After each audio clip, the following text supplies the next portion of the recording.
So the question is, how can you live with Jesus at the center of your life? Jesus is not an app that you just add to your life and say, oh, good, this is a cool feature, I like it. Turn on the camera, it works. The maps work. Very nice, I can turn it all off whenever I want.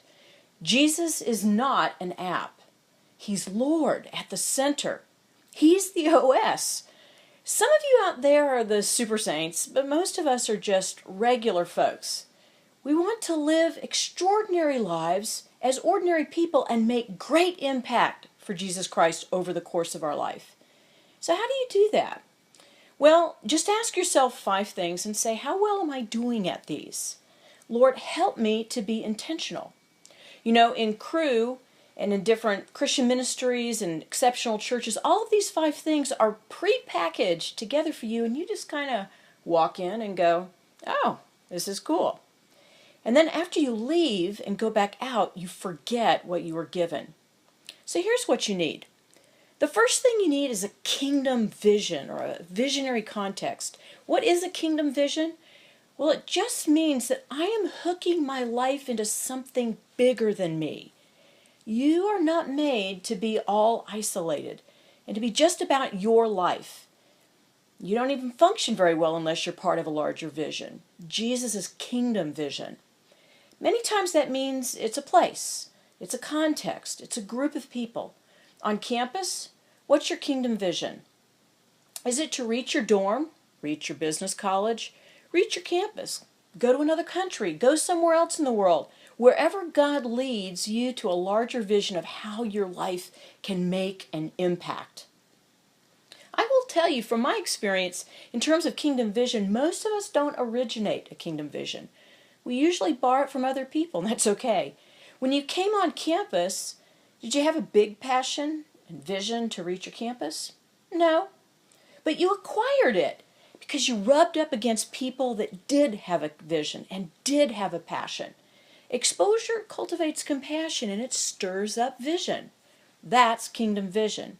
The second thing you need is a team. That's a small group of people to help you go after your kingdom vision. Trustworthy buddies who you connect with locally or virtually. This is the secret to the Chinese church. The reason why it has multiplied so well, it's because they hang out with their buddies. They don't just go and do events and programs and activities. They actually fellowship together and then learn together over time. A team, a sense of purpose, a group of people that are living on mission, living missionally together. The third thing you need is some basic kind of plan. You got to know what you're doing.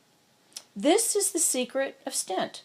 This is why you can take an ordinary brand new group of believers and fling them halfway across the world into Siberia or the edge of the Gobi Desert, and they can do so well because they are with a group of people, and a group is much more resilient than individuals are.